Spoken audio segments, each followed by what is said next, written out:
Nous avons gagné. Après 15 ans de bataille, le projet de l'avenue du Parisis est abandonné. La route de 2 fois 2 voies, censée bétonner les espaces verts de la vallée de Montmorency, de Soisy à Garges, en augmentant toutes les pollutions, ne verra jamais le jour.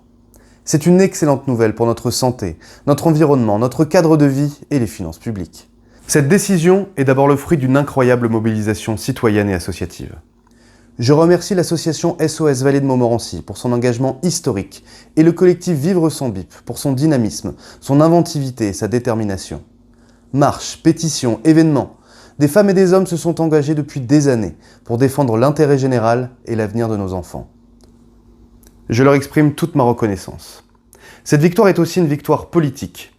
Le projet est ressorti des cartons en 2010 et François Detton, alors maire de Montmorency, est le premier élu en responsabilité à s'opposer au projet. Depuis, notre équipe de l'Avenir Ensemble place cette opposition en tête de nos programmes et nous organisons chaque année des diffusions de tracts et des réunions publiques pour informer les habitants. J'ai même été candidat à plusieurs élections pour porter ce combat, comme au départemental de 2015 sur un canton ingagnable pour m'opposer au maire qui défendait ce projet. Je remercie Rachid Temal, sénateur PS du Val d'Oise, les conseillers départementaux et régionaux de gauche et tous les militants et élus locaux qui luttent depuis de longues années.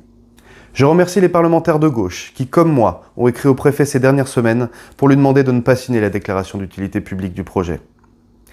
Cette bataille, qui opposait essentiellement la droite et la gauche, a basculé dans les années 2020.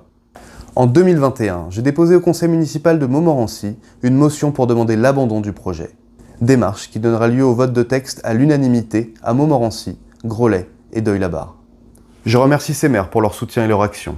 Je remercie la présidente du département pour cette décision de bon sens et le préfet pour son écoute. En tant que député, je soutiendrai les projets alternatifs de pistes cyclables, de développement des transports en commun, ainsi que les aménagements routiers nécessaires pour désengorger les sorties actuelles du BIP à Soisy et à Garges. Ensemble, nous avons été plus forts.